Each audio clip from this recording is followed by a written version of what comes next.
Six chill, for real.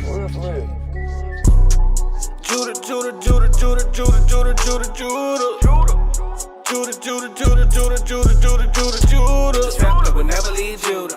The scepter would never leave Judah. The scepter would never leave Judah. I'm Judah. Christ sprang out of Judah.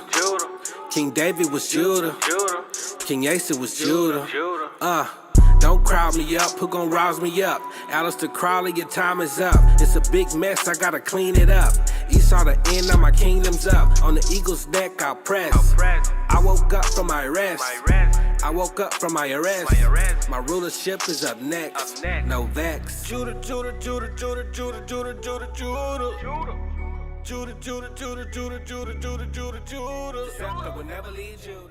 Shalom, Israel. Shalom.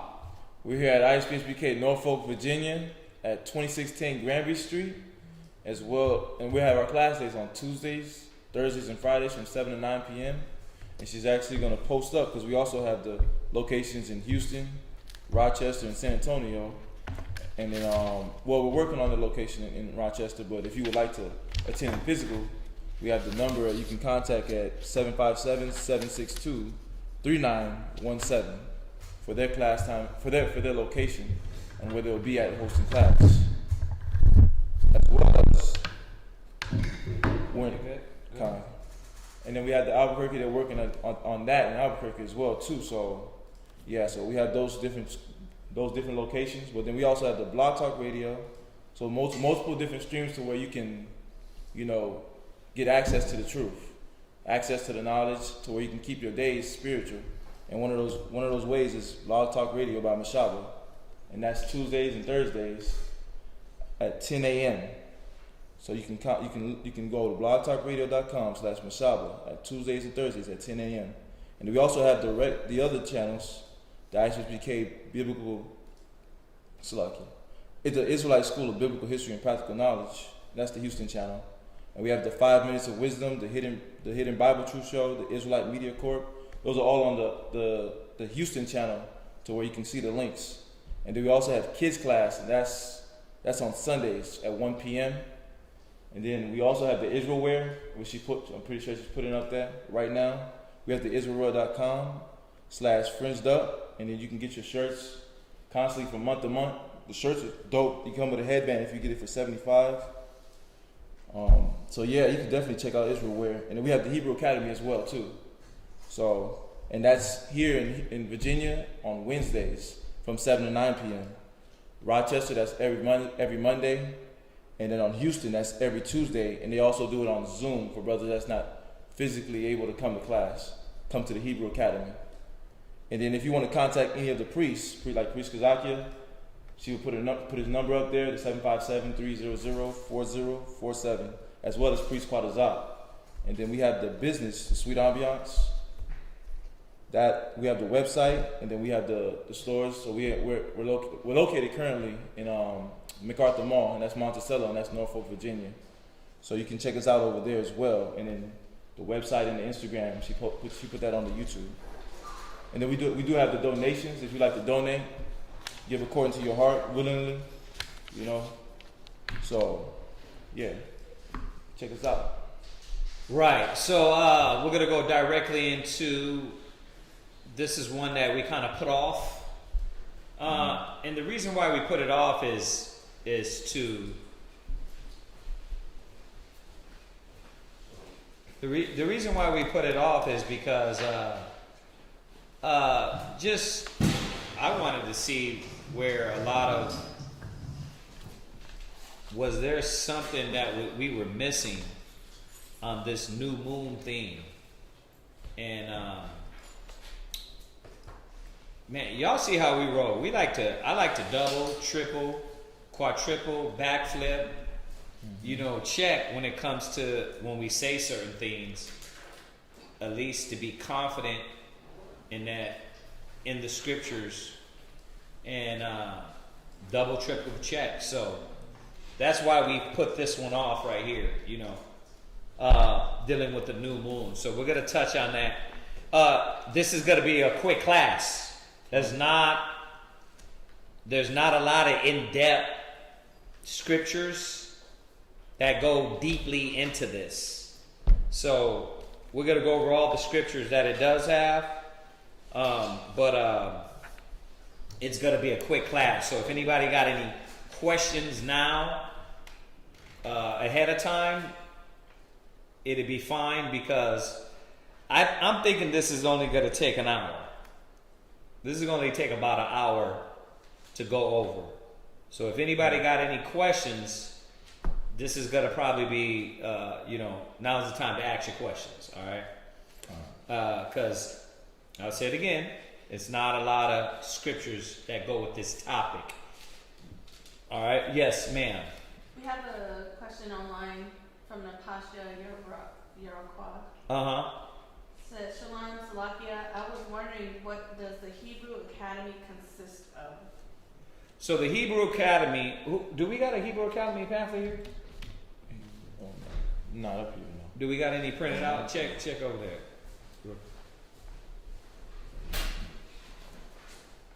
Yeah. Go ahead. I just forgot. You're off today. Okay. I know they have the fine print. Right, that's the fine print. Yeah. What's this? Oh, Yeah. like I said, everyone that signs one of these, God. they disappear. Oh man. Do we have any? Okay, well, I'm going to go off from memory. So the Hebrew Academy consists of the brother that committed to it. He's got to show up to class 3 times out of the week. One of those days has to be Sabbath class. All right? And why? Because we go over the reading, the law, a basic understanding of the Bible. We go over that on Sabbath morning class. So we got Tuesdays, Thursdays, and Fridays. So he's got to pick 2 days out of those during the week, and then one day it has to be Sabbath class. All right. Okay. And then he has to come to Hebrew Academy training, which is Wednesday. 7 to 9 p.m. 7 to 9 p.m. So they come through, and we go over a lot of basics, a lot of essentials and principles that the aspiring priest needs to learn and know. All right. I'll say this: if you didn't know, those are the times you can ask questions that you might not want to ask online. So that's what Hebrew Academy consists of. Brothers are drilled. They go through different. It's different. It's kind of different. And I'm not going to say all the time, but it's different things that are being done in Hebrew Academy: marching, saluting. It's going over the precepts. Okay. So we kind of try to mix it up, training brothers to pass out flyers, things of that nature. It's kind of all the basic things we deal with in the camp, but giving the brother the understanding on how to move and deal with those things. So that's what Hebrew Academy consists of. And then passing out the flyers, and then showing up at street speaking. So it's a requirement. It's literally, if you are trying to be a priest, you sign it. I'm laughing about it, but the end of the paper, hand me that paper again. At the end of the Hebrew Academy paper, this is how it looks. It says the fine print. That's me being funny, and I added Ecclesiasticus 2 on there. That's just Ecclesiasticus 2 right here. You probably can't see all of it, and then the signature. Why? Because if a brother signs it, he's got to prepare himself for all the things that's going to come with signing it. And it's literally every brother that has signed that in this camp in Virginia. let me not say everybody. Hold on a second. Let me dial that back a little bit. Mike, did you sign it? I signed it. Okay, he's here. Hakawa signed it. He's here, right? He's just out. He's out training in Houston. So, I'm going to say this. The brother Jaquan has signed it. He's still here, right? Who else? As far as VA directly? Yeah, these three. Yeah. So, but there was about another 5 brothers that literally signed that, and their life went into turmoil right after. So, it's not a joke. When you come to serve the Lord, prepare your soul. And this is outward stuff. This ain't even had nothing to do with the camp. It just, as soon as they sign that, all these worldly things start to pile onto them. So, that's what Hebrew Academy consists of, all right? So, was that yeah? He asked, how does it work online? And also, is there an age requirement or any requirements? No, there's you gotta be, when you say age requirements, for instance, we have my son, he's coming, he's 12. Karatazaya's son, he's coming, he's 11. And around there, it's got to be 11 or 12. They're conscious of what's going on and what's happening and what requirements. So, and they go out, pass out flyers, street speaking, not all the time, but we bring them in and out. They're at every Hebrew Academy. So, remember, the scriptures tell us at 12 years old, you know what I mean? It alludes, I'll say this, it alludes at 12 years old, you were brought before the priests. Samuel was known, Yahushua was known also to be brought forth when they were 12 to the priests. So, that's the age. Anything age from up there. You know, a lot of younger than that, they're kind of not really in tune yet, paying attention, sitting in the seats and really going to 12 years old. They're still struggling sometimes to kind of keep on point, but 12 years old on up. All right. And what else? What was the other one? He said, how does that work online? Oh, how does it work online? So you call us. What is it? The number? No, what is it? Zoom or is it? Oh yeah, it's Zoom. It's Zoom. Yeah. It's in Houston. They Zoom, and you kind of go through the motions. It's going to be a little bit harder.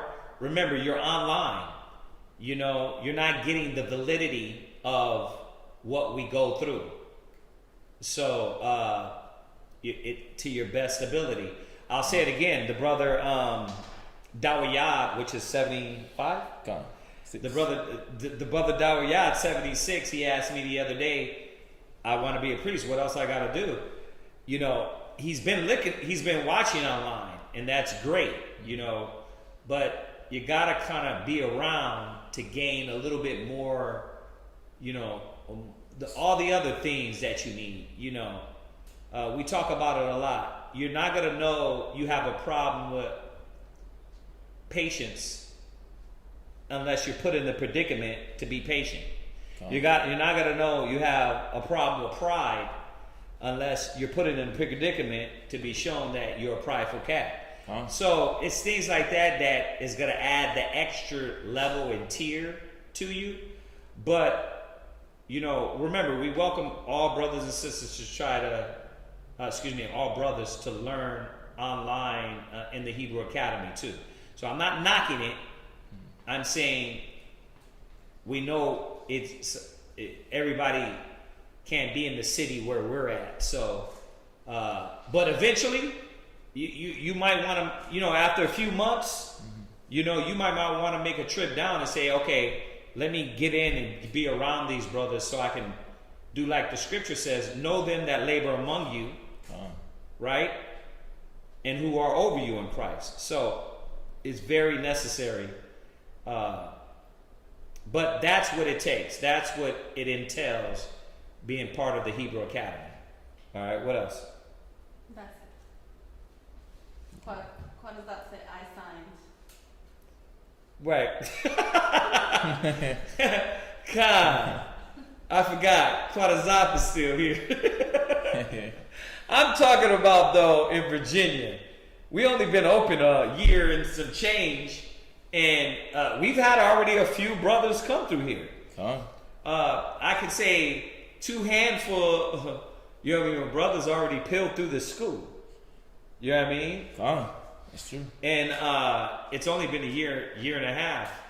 And everybody that signs that, man, it's like, it's weird. At first it was like, ha, ha, ha. But it's not funny no more. It's like, bro, don't sign it if you don't really understand what commitment you're going to partake in. So, all right, anything else on that? He said, is there a certain time that they have to be in class to join? We take into account that brothers have to work. So we're not going to trip on you if you have to work. But if you're off, you're at home, right? It's your off day and you late to class. Then I'm going to say something. Then I'm going to ask you like, why are you late? You was off. Right? But other than that, I mean, we're conscious that brothers have jobs. They might have to work late. We got brothers like that that have to work late and come late. So we're not sticklers. It's common sense, man. It's common sense. We're going to take into account all the things you have to do also. But if you're off, we ask, get here on time and be a part of it when it starts. All right? Okay. What else? That's awesome. Right. So, Khan. What else? Right. I think that's the brother Jaquan. He says, I'm on my way. Right. So, but once again, he works certain hours. So we're conscious of that. We're not going to be like, brother, you got to be here. Like, how you going to be here? He works. So, all right. What else? That was it. Just all right. Like I said, this is going to be a quick class. Yeah. I had a question on Revelation. Okay. Revelations what? 20 and 14. Go there. Revelations 20 verse 14.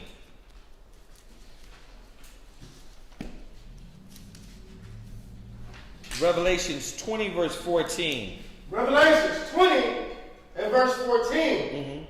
And death and hell were cast into the lake of fire. Right. I would be doing a disservice to just go over some scriptures on this. Let us put together a full class on this, because this is a topic we haven't hit recently, and you know how I don't like just going into a few scriptures when it's in-depth classes like this. You know what I mean? We'll do a whole class topic on that. All right, and then I got my little new notepads ready to write that one down, and then we'll go over that. We'll do that next week. All right. So Revelations 20 and 14. Right. Yeah, because this will be a good one just to take up a whole 2 hours of class. All right. Any other questions? Anything else? Anything online? Yeah. Judges 1 and 19. Go there. Judges 1 and 19.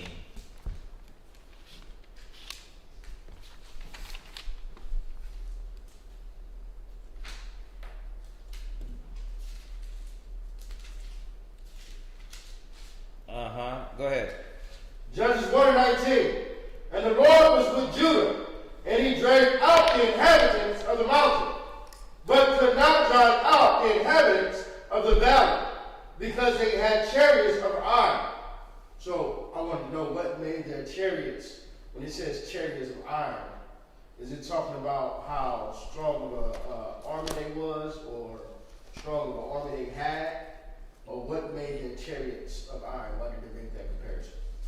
I think you're looking into it too deep.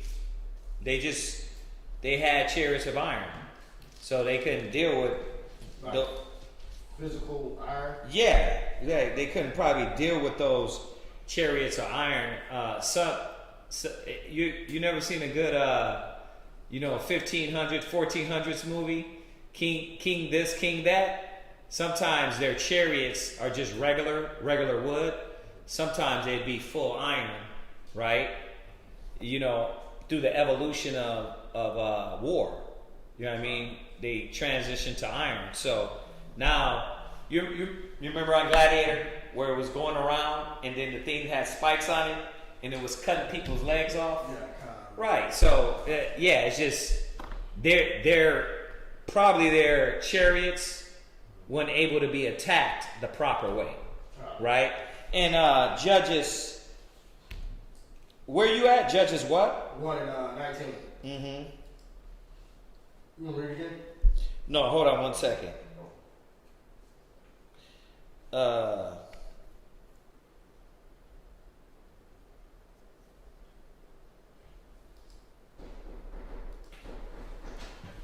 Right.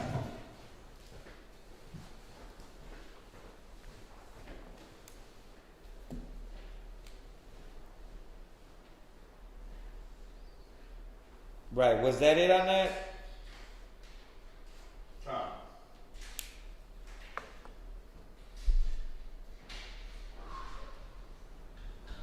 Right. Did you read the whole chapter? Yes, sir.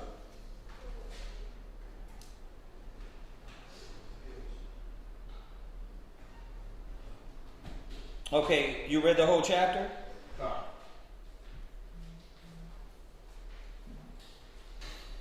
What chapter you on now? 3.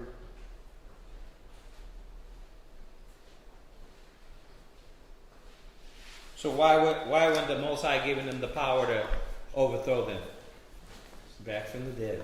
Because Israel was worshiping other gods. They was constantly worshiping other gods. And when the Most High gave them judges, they would behave for a second, but then after the judges, then they would go back to worshiping the deities and the gods. Right. Okay. Right. So you see, in these moments, certain time, the Most High would be with us and give us the power, and then certain times, the Most High will pull that power back to show us, listen, I'm not with you. Right. I was just looking at the specifics. I haven't been over Judges, the first and the second. I haven't been over in the second, but you got that right. Okay. All right. What else we got? Anything else online? Damian, will you do a class on Revelations 9 chapter breakdown? Revelations 9.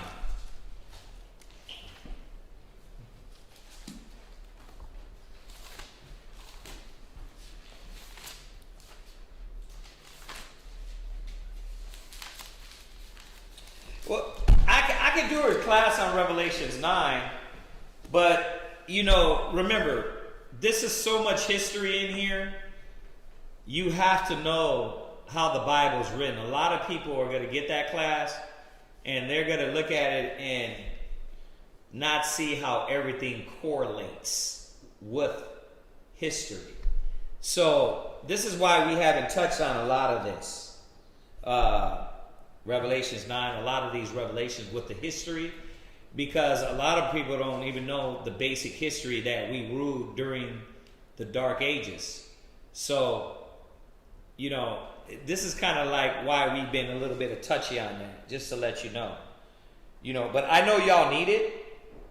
I know y'all need these classes, but we've been dealing with so many new people, we kind of been hesitant to drop a lot of these classes with so much information that, man, what we've been dealing with is brothers can't even stomach the basics yet. So we can go over it. We'll go over it, and let's see how that touches the brothers and sisters around us. But it's a lot of history. It's a lot of information. So yeah, we'll put something together on it. Revelations 9.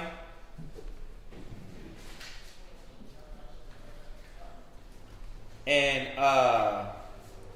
we'll go ahead and hook it up for you. All right. So try to make it as simple as can be. All right. What else we got? Danny Yahalada question is: virgins have how many meanings in the Bible? virgins in the Bible? Kind. Well, you have the actual definition of virgin is a young woman of marriageable age, right? Come. A young woman of marriageable age, or a woman that hasn't had sex, right? So that's the basic, right? A young woman of marriageable age and a young woman that hasn't had sexual relations. That's two right there, right? Two meanings. Then you have a spiritual idea of what a virgin is, right? When you go to Matthew's in the Gospels, Mark, Luke, John, it talks about the virgins, right? Now, this parable form is touching on the righteous, but being in a virgin mind. You see that? Untainted, untouched, pure. So now you got another way. So that's three right there. So the physical virgin, the spiritual virgin, right? What else did I miss? You said. That's three right there. So unless I miss some, and CHAAZAQYA can tell me if I miss some, but that's basically how many contexts the Bible speaks in the virgin, right? Yeah. Unless I miss some, but that's about the three ways. So yes, the Bible does use this word in a physical or spiritual. You're going to see that a lot with a lot of themes in the Bible. It's used in parable forms. What? Right. 16. Was that a question? No, that was a verse.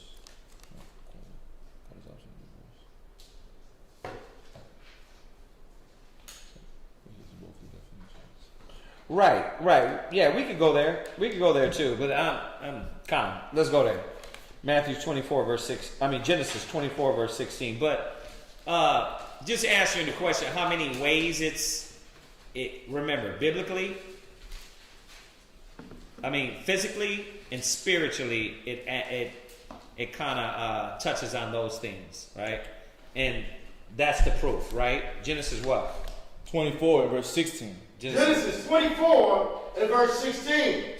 And the damsel was very fair to look upon, a virgin, neither had any man known her. Right. You see that? So this is Genesis what?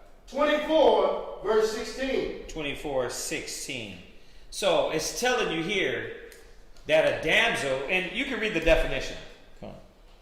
Read the definition. Or a young woman of marriageable age, she was what? Read it again up. And the damsel was fair to look upon. Yeah. A virgin, neither had any man known her. Right. So she was a virgin because she was a young woman, a damsel. But it also came back and had to say neither, meaning on top of that, no one have known her, meaning that nobody laid with her. So right there it's telling you the two ways that you can know a woman to be a virgin. Very important. Why? Because nowadays we think a virgin is only what? What? One that has never had intercourse. Right, one that has never had. And even they play around with that definition. Because she could be a virgin not having intercourse, but she could have did everything else. Right?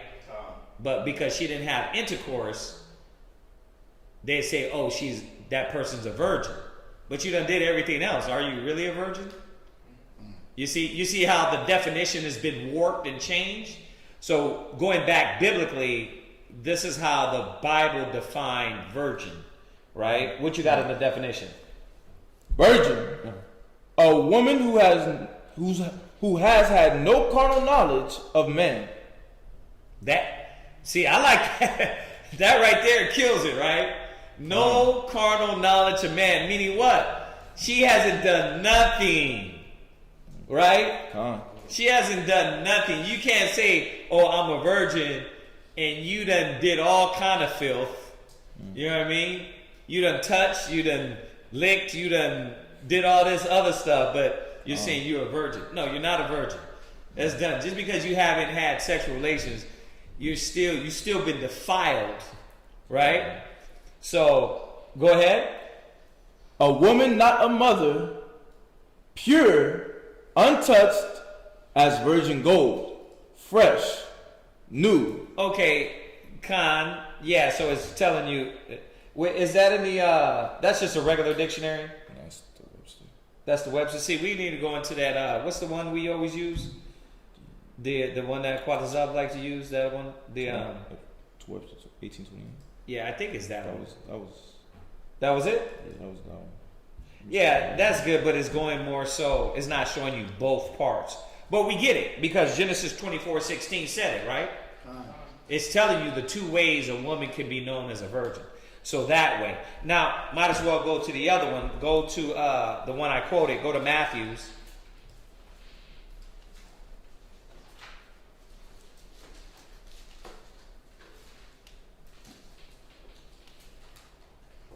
Yeah, go to Matthew's 25:1.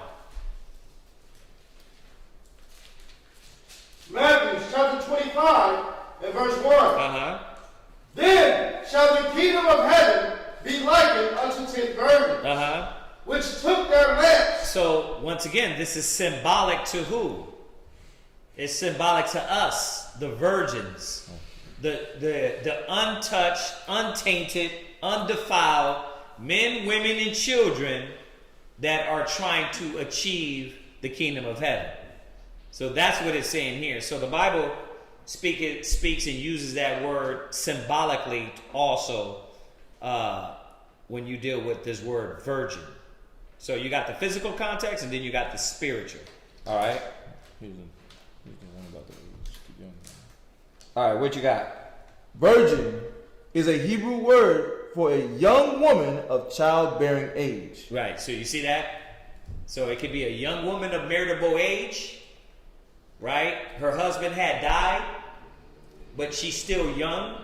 She still had relations, but she could still be remarried. Or it could be someone that did not have sexual relations. All right. All right. So we got that, right? Come on. All right. Well, I mean, y'all get that, right? Yeah. Yeah. What else we got on there? That was also just comments. Virgin in Revelations, Matthew 25, 10 virgins. Right. We got that. The spiritual ways and then the physical way. All right. So let's go ahead and go into this topic on new moon. Once again, I'll say it again. We haven't touched on it because I wanted a double, triple check. Me and CHAAZAQYA have been sitting on this for a while. We talked over this for months back. We just never touched on it because we wanted to make sure we weren't tripping. Because you got a lot of brothers really on this new moon Sabbath thing. But when you go into the Bible, I'm going to go directly into it. I'm not going to beat around because it's simple. Go to Numbers 28 and 9. Numbers 28 and 11, excuse me. Numbers 28 and 11. Numbers 28 and verse 11. Right. And in the beginning of your months, ye shall offer a burnt offering unto the Lord. Right. So this is telling us in the beginning of the month, which was what? The new moon. In the beginning of the month, right? It would be the new moon. What were we gonna do? Go ahead. Ye shall offer a burnt offering unto the Lord. So we're reading right here in the law what we did on the new moon. Right? Go ahead. 2 young bullocks and 1 ram. Right? 7 lambs of the first year without spot. And 3 tenth deals of flour for a meat offering. Right. Now, if anywhere we were to know or to be recognized as a Sabbath, it would be right here. Right? If the new moon was a Sabbath, it would have said it in this verse when you're told what to sacrifice, what to give to the Most High. It would have said, and this is a Sabbath to the Lord. You understand that? It's not saying that. And we've been looking for it all through the Bible. Like, where are these brothers getting it's a Sabbath? No, the new moon was a feast. Every beginning of the month, read it from the top, read it again.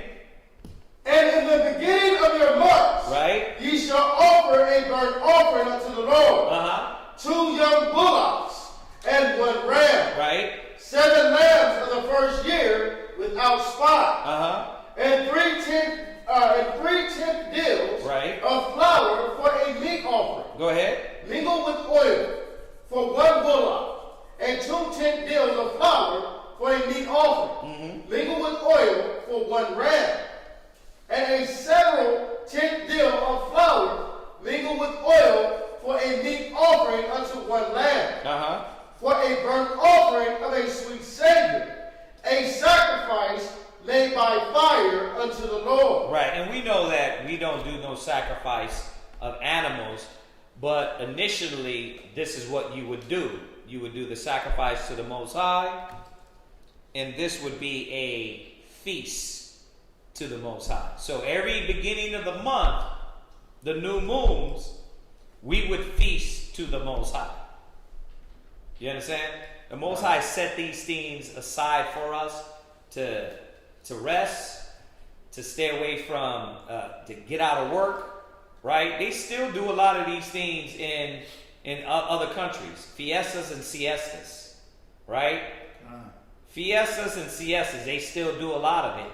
They still hold a lot of our customs. So, as we see in the law, like this is literally where you would go to. When you look for the new moon, it would be right here. We're not reading about a Sabbath. I can't find where it says Sabbath. So we're going to go through the other scriptures, though, and see how it reads. Yeah. I would say you're right, because if you jump up to number 9. We're going to go there. Hold on a second. You're jumping. Read. Read on. Verse 13. Uh-huh. And a several tenth deal of flour mingled with oil for a meat offering unto 1 lamb. Go ahead. For a burnt offering of a sweet Savior. And you're right, but I want you to hold that. Because you're jumping. I want to go through these first, then we're going to go back. Right? Go ahead. A sacrifice made by fire unto the Lord. Go ahead. And the drink offering shall be half of a hin of wine unto a bullock. Right. And the third part of a hin unto a ram. Uh-huh. And a fourth part of an hin unto a lamb. This is the burnt offering of every month throughout the months of the year. You see that? So every beginning of the month, you were going to give this burnt offering. Y'all get that? It's simple. It's simple. Go from there. Go to Ezekiel 46, verse 1.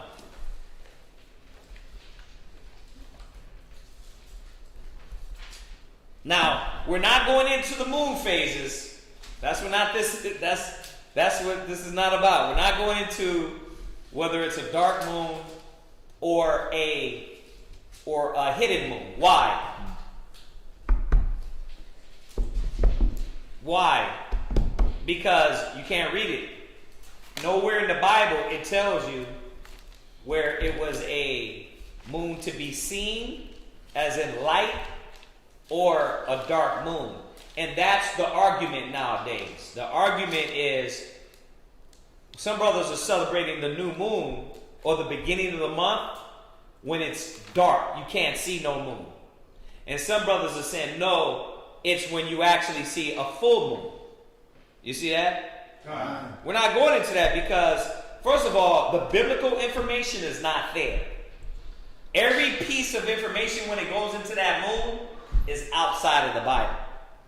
And that's where you're getting the argument from, because one time it's saying it over here, and then another time it's saying one piece of information is saying it's a seen moon or full moon, and then another information is saying it's dark.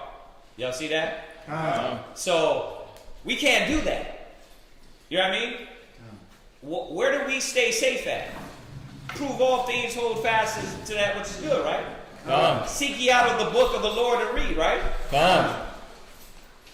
We can only prove what's in the Bible. As soon as we start pulling other information, and I'm saying this all to all you aspiring priests, to keep you safe so you won't look like a maniac online, you can only prove what's in the scriptures. The scriptures got to say it first. Then you can say, okay, look, this information goes right with the Bible. Y'all see that? But once you're pulling information and you're coming and saying, oh, well, this is what it is, but that's another source. That's not the Bible saying that. Y'all see that? That's how we stay safe. And then you won't twist the word and twist it and bend it to what you want. You just drop what it says. Like we're dealing with here. We're reading. It didn't say nothing about a Sabbath day within this sacrifice. It didn't say nothing about that. Like you said, when we go back to the beginning of the chapter, you're going to find out that it's very clear on what the Sabbath days were. When it comes to this point, it didn't say nothing about a Sabbath day. So read that, Ezekiel 46, verse 1. Ezekiel 46 and verse 1. Thus said the Lord God. Right. The gate of the inner court that looketh toward the east shall be shut the 6 working days. Right. So, once again, he's establishing what was to be done by the priesthood. Okay? So, you would, on the 6 days, right, shut the gate because everybody is doing their work, right? Go ahead. But on the Sabbath, it shall be open. But on the Sabbath, it was going to be open. Why? Why? All you scholars, come on. It was shut 6 days a week. And on the 7th day, the tabernacle was going to be open. Why? Stand up. Because that's when the Levi do their priestly duties. Right? That's when they do their priestly duties. What else? What else? Because the Levi did their priestly duties 7 days a week. So you kind of was right, but you kind of. But why? Come on, think about it.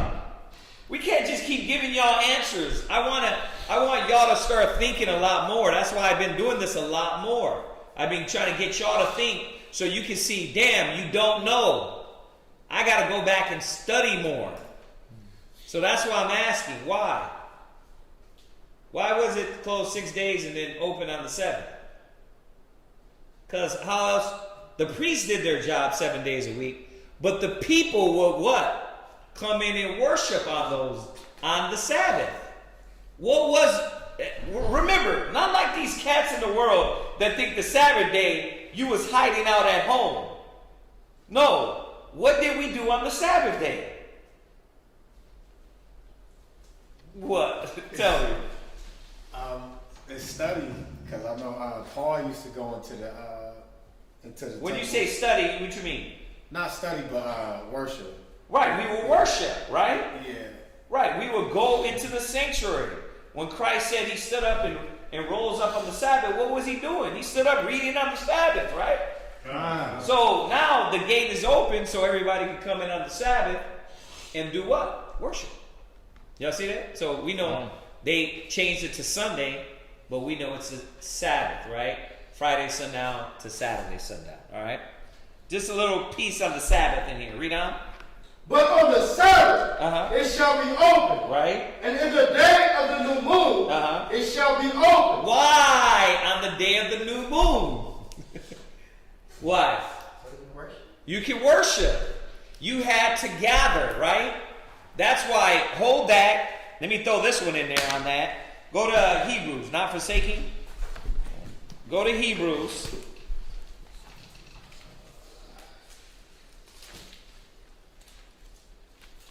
Uh, 10 and 25. Hebrews chapter 10 and verse 25. Read 24. Verse 24.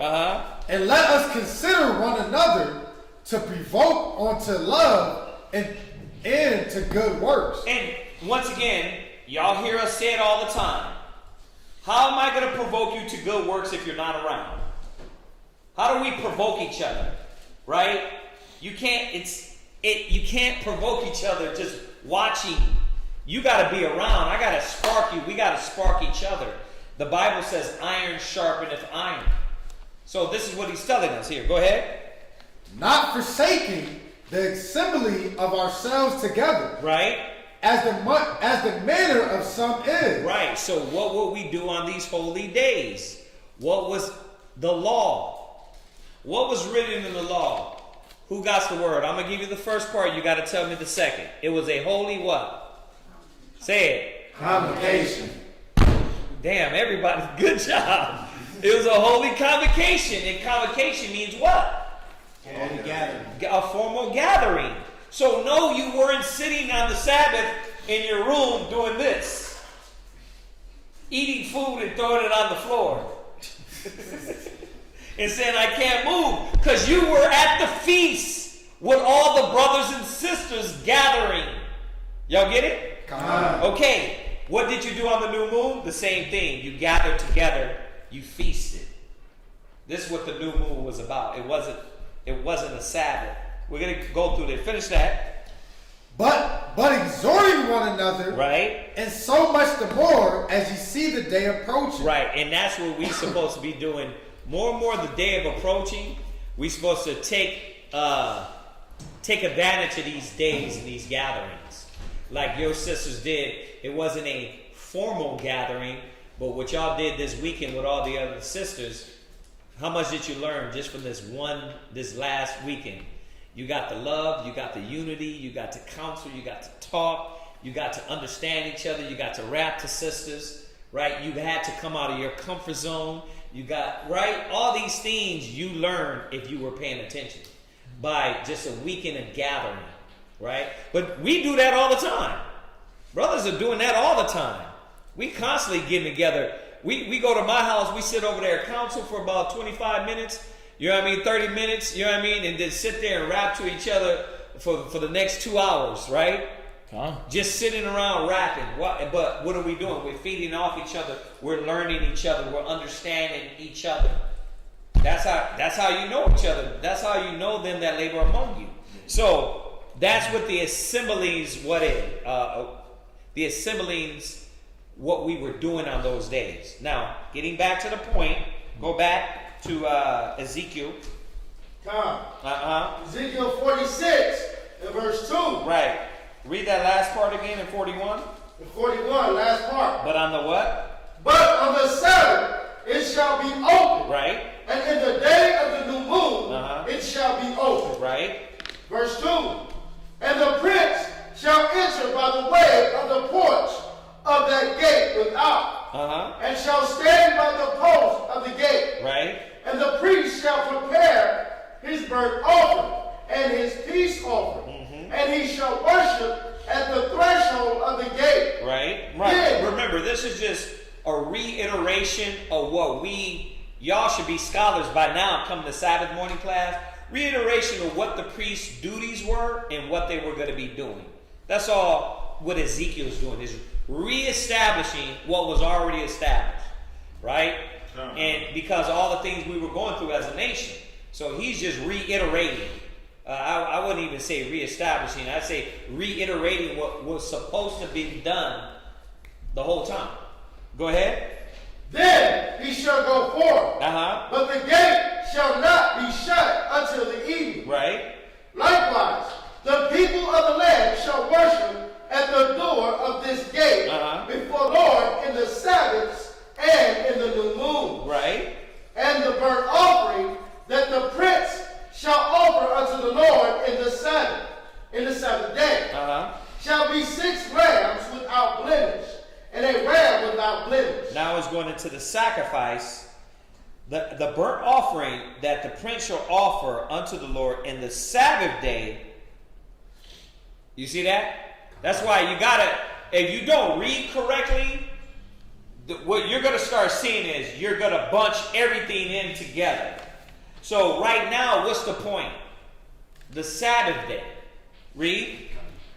And the meat offering shall be an ephah for a ram, and the meat offering for the lambs as he shall be able to give. Go ahead. And an hin of oil to an ephah. And in the day of the new moon. Right, stop. So he finished the sacrifice for the Sabbath, like it says in Numbers, right? 28 and 11 down to verse 15. Then he's jumping to what? The new moon. Two different subjects. The Sabbath, because the Sabbath offering, it wasn't the new moon offering. Y'all see that? So you got to catch it, because if not, and I think this is what we're thinking. It's kind of like what High Priest SHAQAT says. Brothers' reading comprehension is that of high school or worse. And sometimes when we read this, we bunch it all together, as we're going to find out when we read more and more and we go through these scriptures. And you see there's a separation even in sacrificing and what you're doing, right? The sacrifice for the Passover wasn't the sacrifice for the memorial blowing of the trumpets. The Day of Atonement sacrifice wasn't the Passover sacrifice. Y'all getting this? So it's two different things. The Sabbath and the new moon were totally different, right? The way we dealt on those days. The Sabbath was a day of rest, right?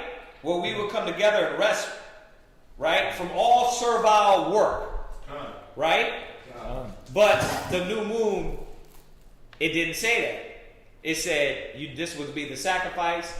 We would get together, we would rejoice, we would eat on those days. And we're going to get a little more into that detail, because the Bible does speak on that detail. Go ahead. Verse 6. Uh-huh. And in the day of the new moon, it shall be a young bullock without blemish. Right. And 6 rams. Uh-huh. And a ram. They shall be without blemish.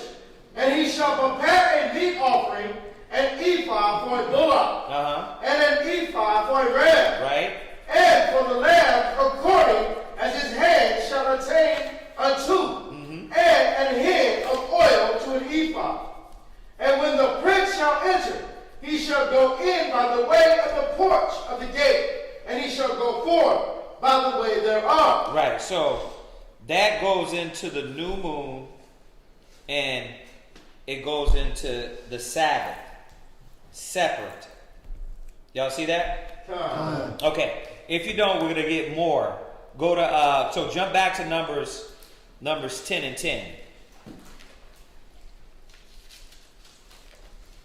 Numbers chapter 10 and verse 10. And it's been over the years. Well, do y'all do new moon Sabbaths? New moon Sabbath. And every time we were like, new moon Sabbaths, but the scriptures don't speak of a new moon Sabbath. It speaks of the Sabbath. Right? So read this. Numbers 10 and 10. Numbers 10 and 10. Uh-huh. Also in the day of your gladness. Right. And in your solemn days. Right. And in the beginnings of your months. Right. Ye shall blow with the trumpets over your burnt offering. Right. And so once again, it's going into this rejoicing, right? Getting together. What you're going to do. Go ahead. And over the sacrifices of your peace offering. Which we just read. Go ahead. That they may be to you for a memorial before your power. Uh-huh. I am the Lord, your power. Right. So, and we know that all of our feasts, of our holy days, we rejoice, right? I mean, remember,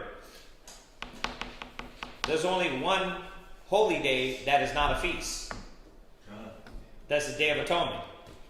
Everything else was what? Party, rejoicing, remembering and commemorating what the Most High took us out of. For me, the Passover, right? Everything extends from that, of us coming out of Egypt, right? And all these other holy days fall in place after that. So it's just a reminder. That's what we're doing. We're offering, we're blowing the horn, we're feasting on majority of these days, right? Those were the memorial feast days, right? There was only one that was the 7th day, which was the day of rest, which was the Sabbath, right? Now, check this out. And even and our feast days, right? It separates what days were Sabbaths. So you got to think about this. How come we didn't read that in Numbers 28? Like on all of our feast days, right? It tells us in the Passover what day is a Sabbath, right?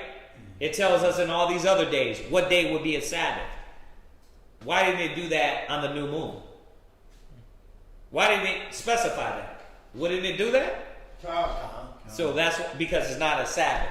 The new moon wasn't the Sabbath day. It was just a feast day, right? We would get together, we rejoice, we would feast to the Most High. And there's nothing wrong with doing that. You know what I mean? Of course, we can do that every month. But do we got time to feast every month? Be nice. Yeah, but that's what the law is telling us. Go to 1 Samuel 20 and 5. 1 Samuel. And if anybody got any questions on this, drop them now. 1 Samuel 20 and 5. 1 Samuel 20 and verse 5. And David said unto Jonathan, right? Behold, tomorrow is the new moon, right? And I should not fail to sit with the king at meat, but let me go, that I might hide myself in the field unto the third day at even. Right. So he was telling him, listen, we're going to do what on the new moon? Sit and eat. We're going to feast on the new moon. Right? He didn't say nothing about a Sabbath day. He didn't say, listen, hold on. It's the new moon Sabbath. We can't do that. So we're going to have to put this off because it's a Sabbath. He said, no, I'm going to get up with you and we're going to eat. Right? Remember, they were plotting and planning behind his father's back. But they had that love and that unity with each other, so he wanted to show up to the new moon feast. Y'all get that? So read it one more time. And David said unto Jonathan, Behold, tomorrow is the new moon, and I should not fail to sit with the king at meat, but let me go, that I may hide myself in the field unto the third day at even. Right, so go from there, go to 2 Kings 4 and 23. Now, I'll say it again. If y'all just got a concordance and looked up about the new moon, you're not going to find it ever saying that it was a Sabbath. You're never going to find that. What you are going to read is, watch, I'm going to show y'all something. Read that, 2 Kings 4 and 23. 2 Kings 4 and verse 23. Go ahead. And he said, Wherefore wilt thou go to him today? It is neither new moon nor Sabbath. Now, you see how that's written? It's not a new moon what? Nor Sabbath. So, what is it doing? What? It's putting a distinction between the two. Thank you. It's putting the distinction between the two. I never read it, and I was looking for it. I'm like, where is this at? But what happens is they're bunching those two in. When it says new moon nor Sabbath, and biblically that's wrong because it tells you in Numbers the Sabbath, the new moon, the Passover, the Feast of Unleavened Bread, the first fruits. You're trying to say that the new moon and the Sabbath is one thing. It's not. We know that. There was no new moon Sabbath. Yeah. Davi asked, how did they know it was a new moon? What? I just told you I wasn't going to touch that part because the moon phases, right? They knew it by the moon, right? That's how they determined that the new moon was the first month of the beginning of the first month, right? That's how they determined it. Now, I don't know if you caught it or not, but once again, the Bible doesn't go into whether it was a seen moon lit or it was a dark moon with nobody can see, right? The Bible don't go into that. I haven't found nothing on that. Now, if you found something that shows you, please present it. All right. So, but that's how they determine it. They determine it by the moon in the beginning of the months, right? And remember, this wasn't a worship of the moon. Y'all do get that, right? The moon. We weren't worshiping the moon, so we got to be clear with that, because that's where lunar ticks come from. That's where that comes from. That they believe that certain phases of the moon affects you in certain ways. So they get into this lunar stuff and worshiping these different deities and gods and myths, right? And old wives' tales, right? Remember the werewolf? What happens? He turns during the full moon. During the full moon. So that's where all those myths come from. We never did that. That's what the heathen did. All we did was use it for a number and a date. That's all we did. Oh, it's the beginning of the month, right? Barakatayahawa, right? Let's come together. Let's unify, because all of our feasts were based on what? Unity, brotherhood. So the Most High was constantly nourishing that with our feast days, with our gatherings, unity and brotherhood. So I wanted to throw that in there. Do not get the misconception. Going back to Dawaya, the feast, how did they determine it? By looking at the moon. Now, I'll say it again, the argument, we're not getting in the middle of that argument. Right now, you know, if you want to acknowledge it on the first seen moon or the one after, that's fine. You know why? Because all those little things that we don't have in the scriptures right now, the Most High is going to correct. He's going to fix that. You know what I mean? But to get in the middle of that argument, and then now that's an argument. Well, y'all believe it's the seen moon. We believe it's this moon. It's like, bruh, judge not in new moons and feasts, right? We ain't going to get caught up in that. That's just going to bring more arguing, right? All right. So read that one more time. And he said, wherefore wilt thou go to him today? It is neither new moon nor Sabbath. So new moon nor Sabbath, right? So another one. Go to Hosea 2:11. Like I said, this is why this is really basic, because the Bible is telling you itself that the new moon was separate from the Sabbath. It already told us in the law that the new moons, the sacrifice, right? That was something that was going to be separate from these other days. Go ahead. Hosea 2:11. I will also cause all her mirth to cease. Her feast days, her new moons, and her Sabbaths. Right, you see that? It was all separate. Feast days, new moons, and Sabbaths. Did it say Sabbath, new moons? New moon Sabbaths? It would have, because that's how the Bible talks, if it was a Sabbath, right? If it was a Sabbath day, it would have made it clear. Nor feast days, nor Sabbaths, nor new moon Sabbaths, right? It would have read like that, but it's not saying that.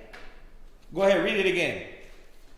It says, I will also cause all her mirth to cease, her feast days, her new moons, and her Sabbaths, and all her solemn feasts. Right, and all her solemn feast days. So y'all get that, right? I mean, it, like I said, it's very simple. Like, it's easy to be understood if you go to the law. When going to the law, it already established what was going to be our feast days, what was going to be the sacrifices, what were going to be the holy days, how we were going to perform on these days, and what was the technicalities of how we dealt on those days. Go to Psalms 81:3.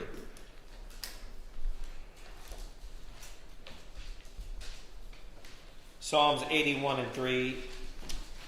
Someone. Psalms 81 verse 3. Go ahead. Blow up the trumpet in the new moon, in the time appointed, on our solemn feast day. Right. On our solemn what? Feast day. So the new moon was a feast day. It wasn't a Sabbath.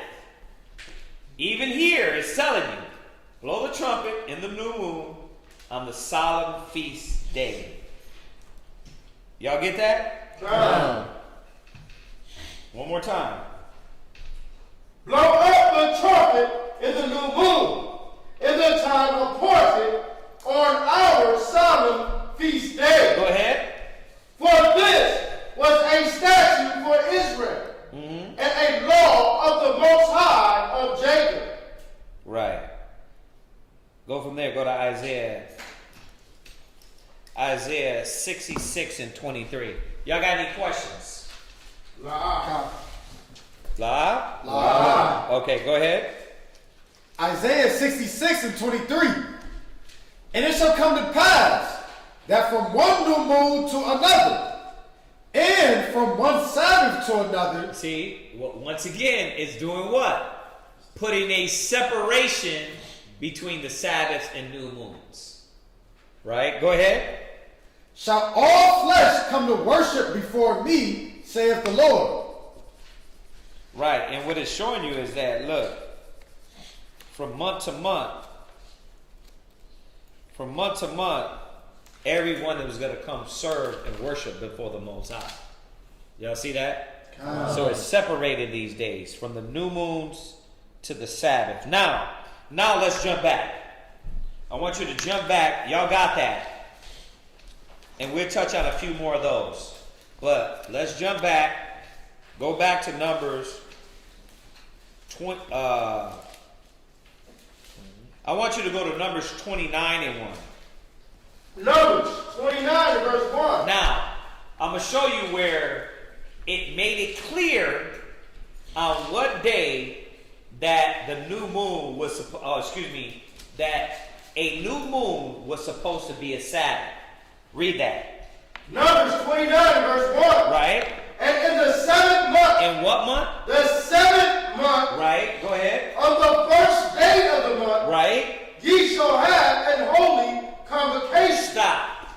So, what feast was this? This was the Feast of Memorial Blowing of the Trumpets. Right? So, check it out. Read it again. And in the 7th month. Right. On the first day of the month. Right. Ye shall have an holy convocation. Right. So now it's making it clear that on this month, the memorial, the Feast of Trumpets, it was going to be a holy gathering, a holy convocation. Go ahead. Ye shall do no servile work. Stop. You see how easy it is? You don't got to add, you don't got to take away. It's telling you, on this 7th month, this first, what day of the month? The first day? First day.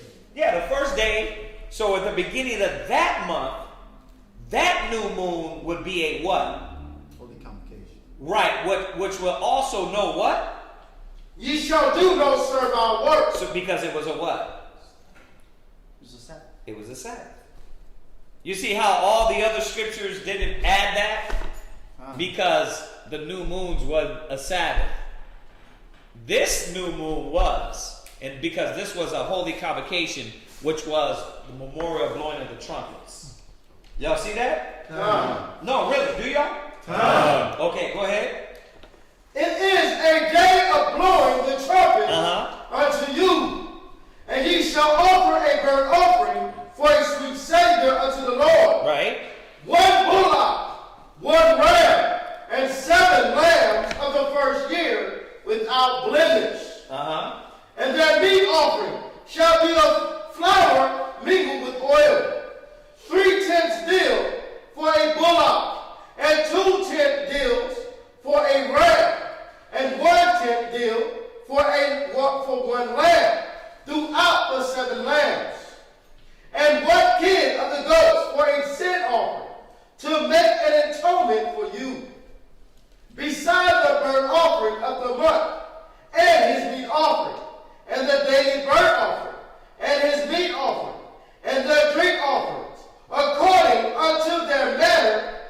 a sweet Savior, a sacrifice made by fire unto the Lord. Now, I'm going to read out of here. Why? Because we already established biblically that the day of the new moons were not a Sabbath.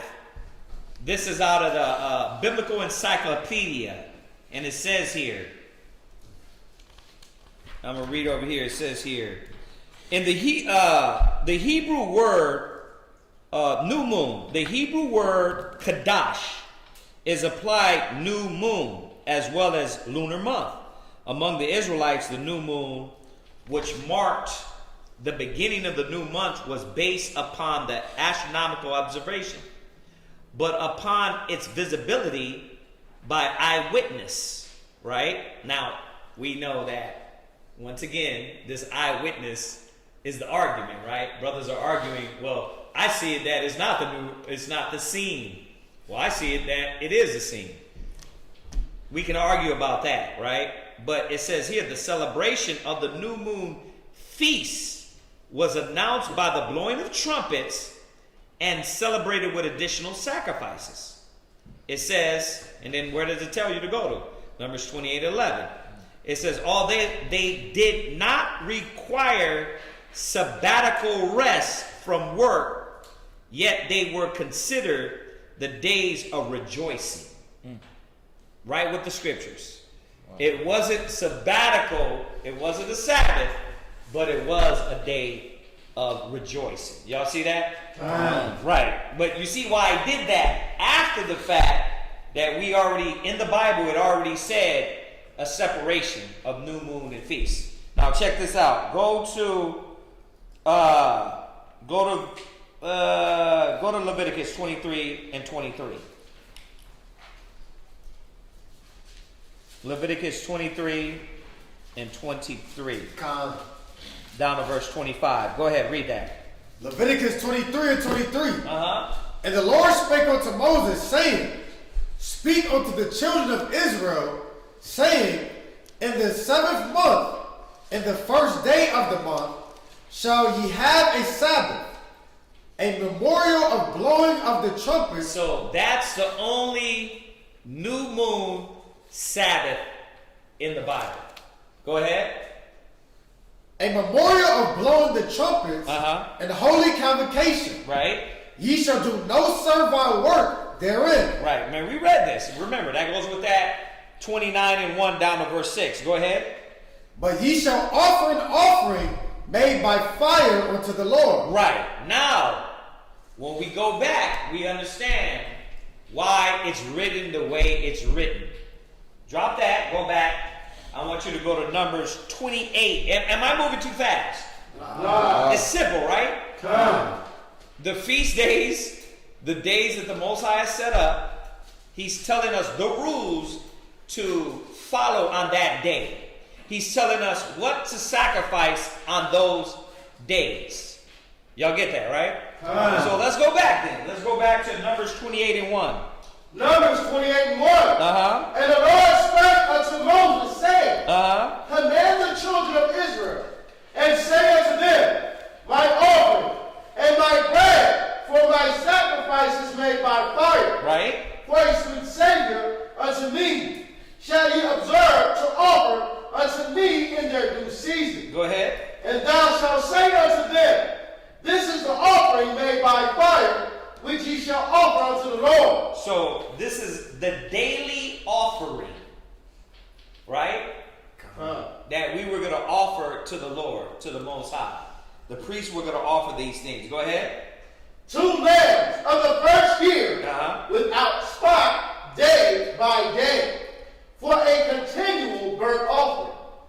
The one lamb shalt thou offer in the morning, and the other lamb shalt thou offer at even. And a 10th part of an ephah of flour for a meat offering, mingled with the flour, with the 4th part of an hin of beaten oil. It is a continual burnt offering, which was ordained in Mount Sinai for a sweet Savior, a sacrifice made by fire unto the Lord. Go ahead. And the drink offering thereof shall be the fourth part of an hin for the one lamb. In the holy place shalt thou cause the strong wine to be poured unto the Lord for a drink offering. Wait, drink the strong wine? In the holy place shalt thou cause the strong wine to be poured unto the Lord for a drink offering. So you were going to pour out a little liquor, right? Read. And the other lamb shalt thou offer at evening, as the meat offering of the morning, and as the drink offering thereof. Thou shalt offer a sacrifice made by fire of a sweet Savior unto the Lord. And on the Sabbath day. Stop. So 28, 1 to 8 is the daily offering. Right? 9 and 10 is going to be the Sabbath. 11 to 15 is the new moon. 16, you were going to see. Watch. So, read the Sabbath. We're not going to read the new moon. We already did that part. Read 9 and 10. And on the Sabbath day, 2 lambs of the first year without spot. Right. And 2/10 deals of flour for a meat offering mingled with oil. Right. And the drink offering thereof.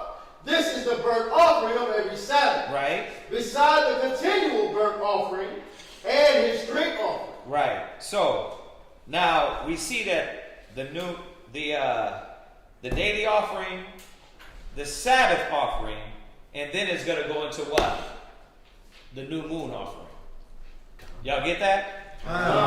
Now jump to verse 16. Verse 16. And in the 14th day of the first month is the Passover of the Lord. Right. And in the 15th day of this month is the feast. 7 days shall unleavened bread be eaten. Right. And in the first day shall be a holy convocation. Ye shall do no manner of servile work therein. Why? Because it's a Sabbath. You see how he literally goes through and breaks down what to do on what days? It's why I don't understand where the confusion is. He's telling us this is how you sacrifice for the daily offering. This is how you sacrifice for the Sabbath. When it comes to the new moon, this is the sacrifice and what to follow. When it comes to the Passover, this is what you sacrifice and how to follow it. Y'all see that? He made it clear. So, no, it's not a Sabbath. We don't got to kill ourselves over it, right? It's a feast.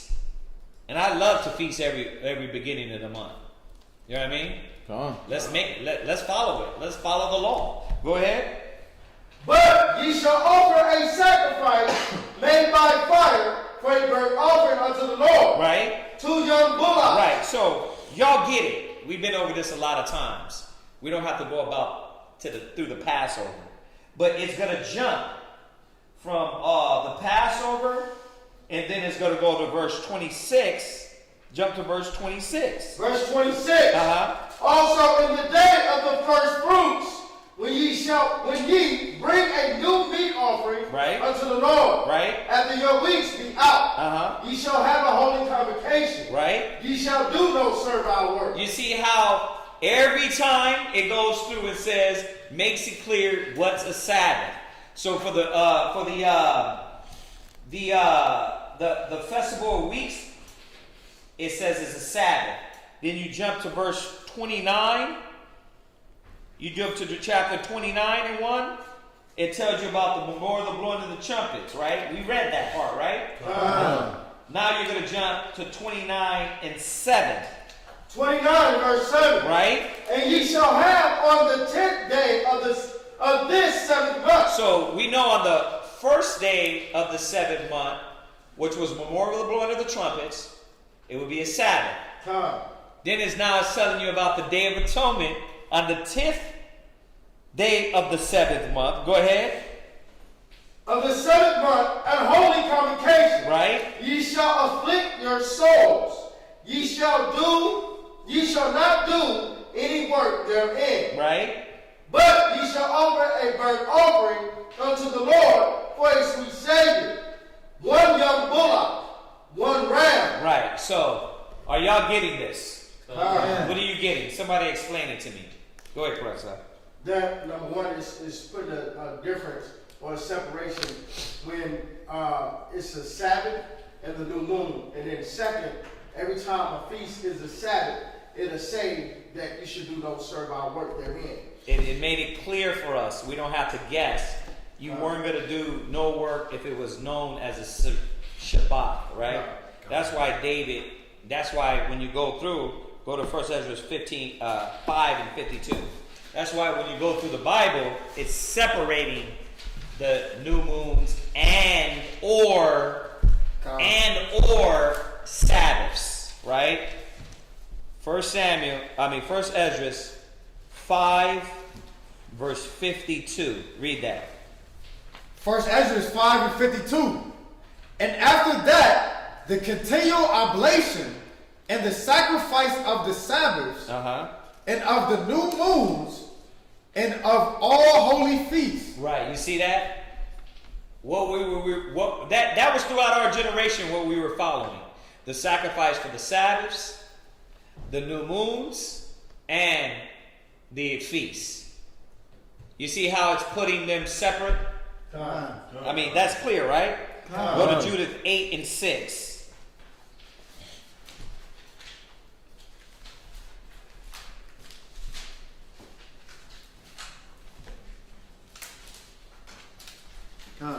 Read that. Book of Judith, chapter 8, verse 6. And she fasted all the days of her widowhood, save the eves of the Sabbath, and the Sabbaths, and the eves of the new moon. Basically, Judith fasted. She didn't fast on the Sabbath. Why? Say it again, Art? It's a feast day. So you wouldn't fast, right? Somebody asked that before. Well, could I fast on the Sabbath? No. You know what I mean? You would eat. Technically, you would eat on those days, right? So you would be gathering together to partake in eating. Go ahead. And the eves of the new moon. And the new moons. Right. See, you see that? So the new moons, you would get together and do what? Feast. You would feast. You would turn up in a righteous way, though, brother. Right. Go ahead. And the feast in the solemn days of the house of Israel. Right. And the feast, the solemn days in the house of Israel. One more. 1 Maccabees 10:34. 1 Maccabees 10 and 34.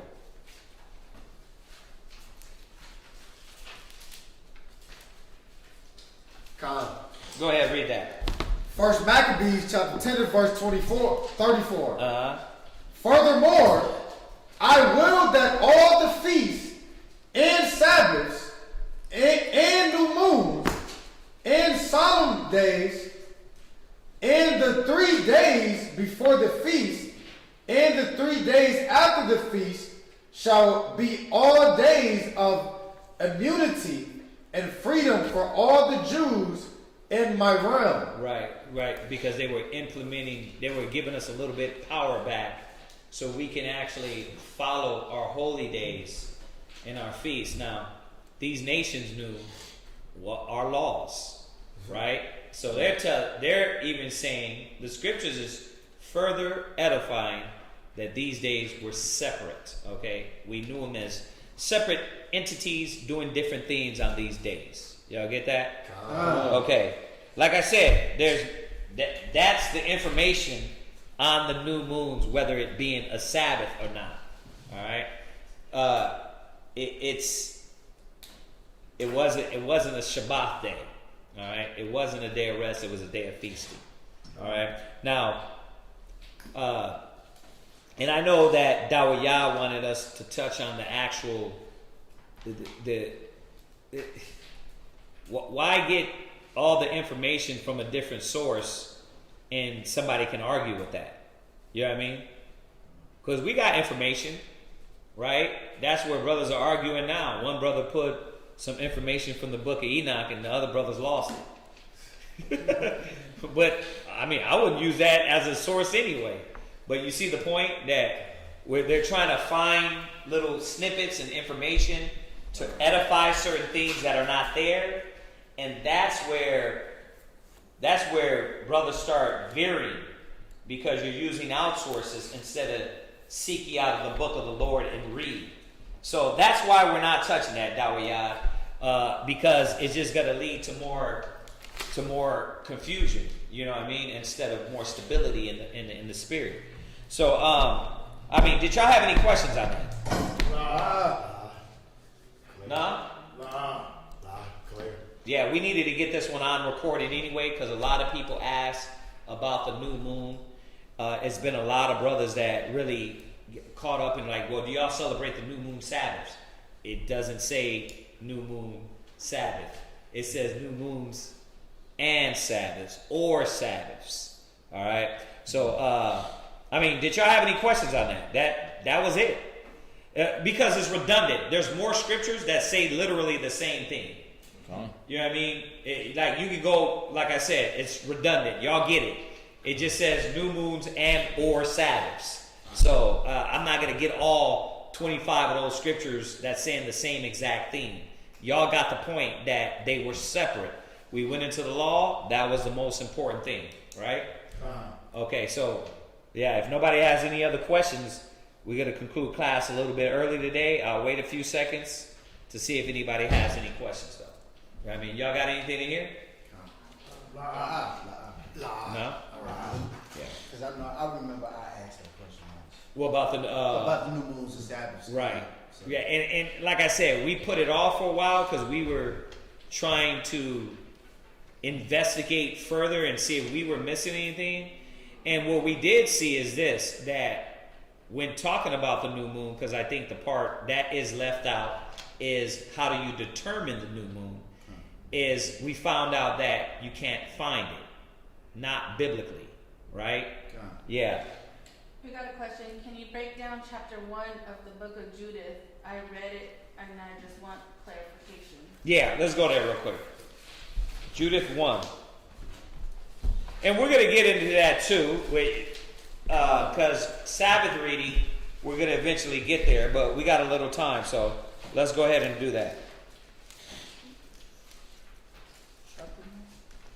Yeah, Judith 1. Start from verse 1. Judith 1:1. In the 10th year of the reign of Nebuchadnezzar, who reigned in Nineveh, the great city, in the days of Arphaxad, which reigned over the Medes in Ecbatane. How do you say it? Help them out. I'm not there yet. Ecbatane, and built in Ecbatane walls round about of stones. Now, let me say this. Nebuchadnezzar is like the word president. There was many Nebuchadnezzars. Okay? It's like Pharaoh. There was many pharaohs. There wasn't one Pharaoh. There wasn't one Nebuchadnezzar. There was many Nebuchadnezzars. So, it's something, I mean, when I came in my studying, I had to learn that. I'm like, Nebuchadnezzar, but didn't he die? Wasn't he in it? How could he live? These were different men. All right, go ahead.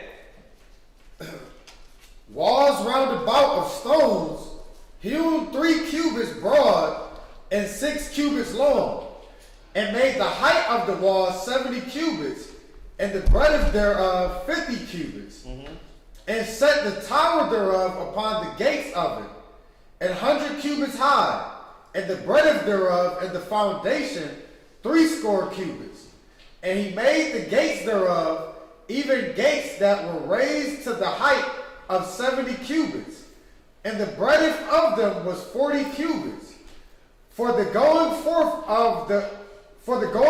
of his mighty armies, and for the setting and array of his footmen. Right. Remember, it's just like the brother said that the Most High gave these nations power at time to rule. You know what I mean? And when he gave them power, the power was in their hand. It said, I'm not sure if it's in the Josephus or another book, it said basically Alexander the Great knew that the Most High ordained him to go take Jerusalem. Now, we know this gets into, what do they call it? Manifest destination? Destiny, excuse me. Manifest destiny, but at the same time, the Most High gave them power. We know Esau, they took a lot of the power and misused it, but these nations were given the power to rule over us, and the Most High was by them. Right? Yeah. Yeah, even in Judith 5:20, Moab was speaking to, I believe it was Moab speaking to the king, saying how if we be against our God, then our God won't be for us. Right. So yeah, the heathen knew. They knew. They knew that, look, this is how you overthrow the children of Israel. Right? This is how you get to them. You got to get them to turn and to start doing wicked things. Yeah, that's one of my favorite chapters too. Go ahead. Verse 5. Even in those days, King Nebuchadnezzar made war with King Arphaxad in the great plain, which is the plain in the borders of Ragu. So, read that part again. Even in those days, King Nebuchadnezzar made war with King Arphaxad in the great plain, which is the plain in the borders of Ragu. Right, so what's going on here? Who knows? Anybody? Two nations. Remember, we're right now in captivity, right? But now you got Nebuchadnezzar, this Nebuchadnezzar, finna take over and fight against the king of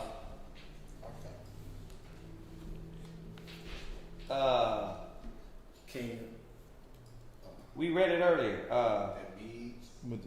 Right, the king of the Medes. So you see that? So they're finna overthrow the king of the Medes. Yeah. So basically what's going on, he's trying to get power over the world right now. The whole known world at the time, right? Kind of. Right. And you say known world because you got a lot of things going on across the world, right? That you realize that they didn't really touch, right? Because this is, and what I was trying to look for, this is, let me find it. I'm going to find the date on that. Go ahead.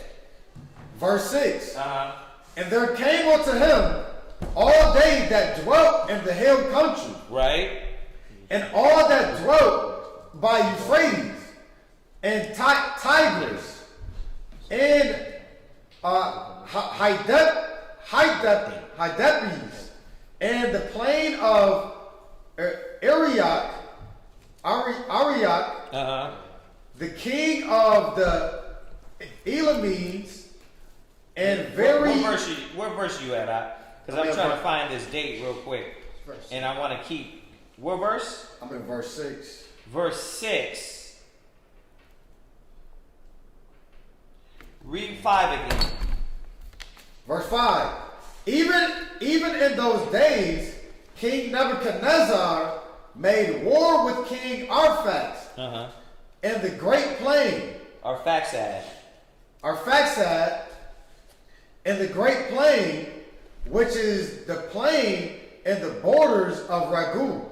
Right. So this is 562 BC. 562 BC. Go ahead.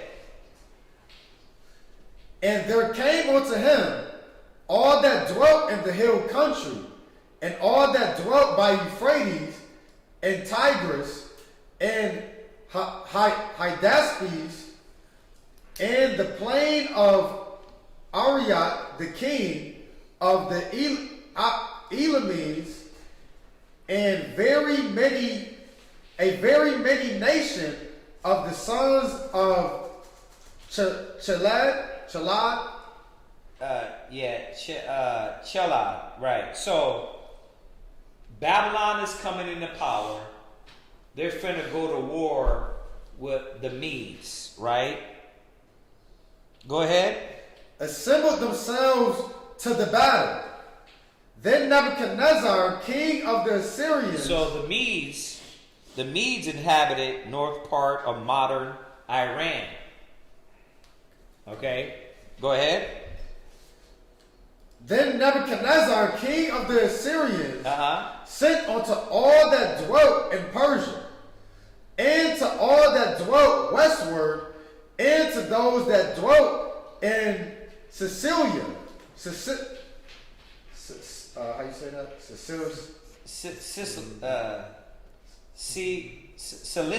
Cilicia.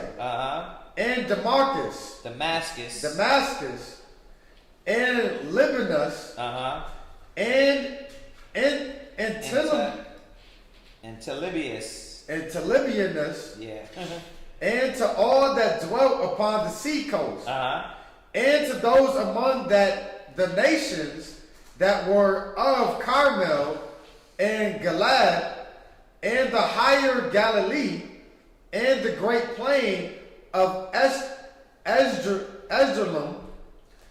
and to all that were in Samaria and the cities thereof, and beyond Jordan unto Jerusalem, and to Bethane, and to Calius, and Cades, and the river of Egypt, and Taphanes, and Ramses, and all the land of Gesem, until ye come beyond Tinus and Memphis, and to all the inhabitants of Egypt, until ye come to the borders of Ethiopia. Right. But all the inhabitants of the land made light of the commandment of Nebuchadnezzar. Right, but who did the Most High give power to? The Most High gave power to Nebuchadnezzar, so all these other nations weren't hearing him. Right? They made light of him. Go ahead. King of the Assyrians. Neither went they with him to the battle, for they were not afraid of him. Yea, he was before them as one man, and they sent away his ambassadors from them without effect, and with disgrace. So you send your men out to announce, listen, we're finna conquer. They laugh at you like, conquer what, bro? Get up out of here. So they weren't holding no respect to his kingship, right? To him conquering. Go ahead. Therefore, Nebuchadnezzar was very angry with all this country, and sware by his throne and kingdom that he would surely be avenged upon all those coasts of Sicilia and Damascus and Syria, and that he would slay with the sword all the inhabitants of the land of Moab, and the children of Ammon, and all Judea, and all that were in Egypt, till ye come to the borders of the two coasts, right? Of the two seas, right? So y'all see what's going on here now, right? So if the sister body wanted context of what's going on here, you got this king. He's finna conquer and finna rule, right? But nobody takes him serious, right? But the Most High put it in his hand, so he's gonna go through and rule, conquer these nations, or try to. Go ahead. Verse 13.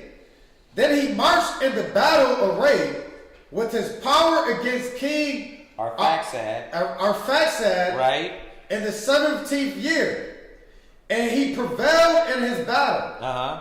For he overthrew all the power of Arphaxad, and all his horsemen, and all his chariots, and became lord of his cities, and came unto Ecbatane, and took the towers and spoiled the streets thereof, and turned the beauty thereof into shame. He took also Arphaxad and the mountains of Ragu, and smote him through with his darts. Right. Now, if I'm correct, before the Babylonians were ruling, it was the Assyrians. Right? So remember, we were in captivity under who? The Assyrians. So we're being passed around like a piece of meat through all these nations.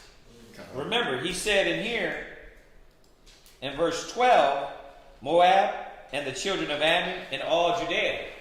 So he wanted a revenge on everybody, right? So we're there amongst these nations. So the good thing is, when you read this history, we once again take into account that the Bible, the Apocrypha, is a history book. When you go into these names in history and you start looking them up, now the thing is, remember, translations, you got to get better, the better name, the better translation. But you look at the time period, you search those time periods, you search those Babylonian kings, you start to see that the Bible is a history book. So no, it wasn't some fictitious white man or Shakespeare that sat down and wrote the Bible. This shows it is a legitimate historical content. Y'all get that? Because that's the people's argument, right? Oh, the Bible was written by man. Shakespeare. Go to Psalms. He says, shake, count 3 down, go over, move it. It's like, what the hell? You can do that with anything. They've done that. I don't know if you heard it, but you're going to hear it more and more, especially on the East Coast. Right? Go ahead. Verse 15, last precept. And destroyed him utterly that day. So he returned after to Nineveh. Right. Both he and all his company of sundry nations, being a very great multitude of men of war. And there he took his ease and banqueted, both he and his army, in 120 days. Right. So, so it's a lot of history. It's a lot of nations being involved in that. So she probably wanted a little context of that chapter. So, yeah.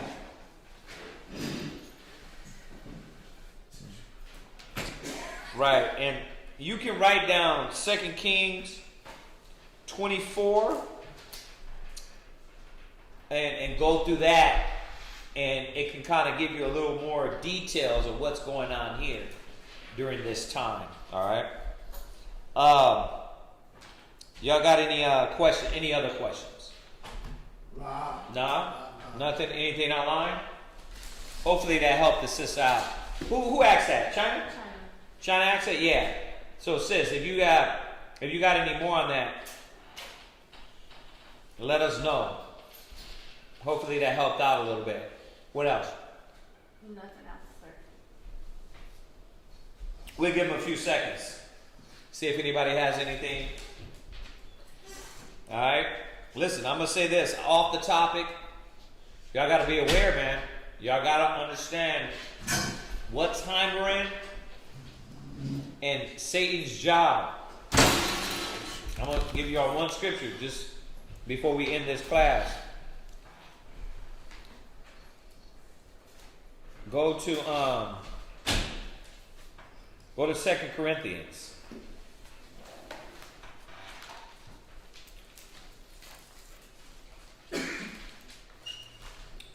Uh, 2 and 10. Read that. 2 Corinthians 2 and 10. To whom he forgive anything, I forgive also.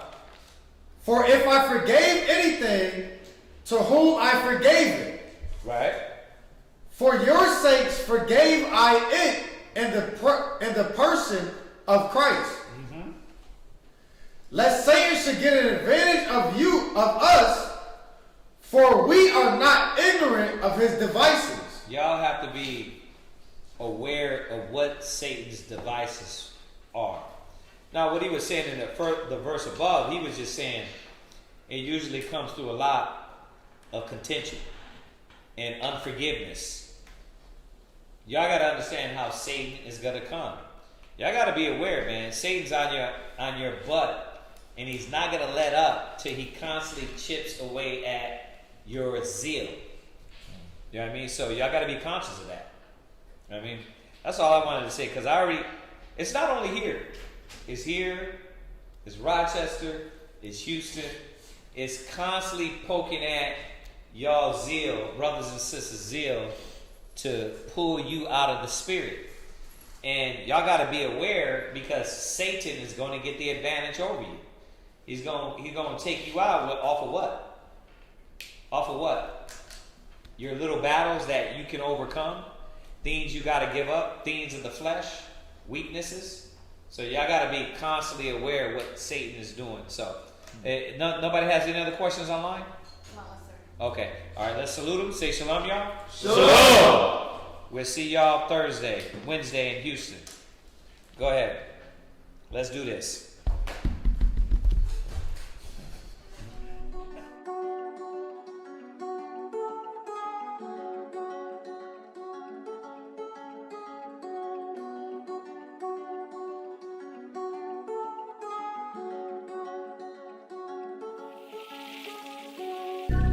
Six chill, for real. Judah.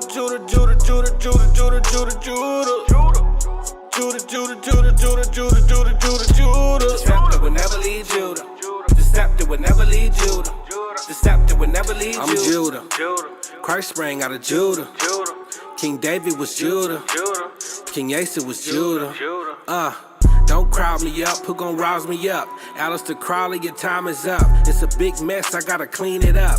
Esau, the end of my kingdom's up. On the eagle's neck, I'll press. I woke up from my rest.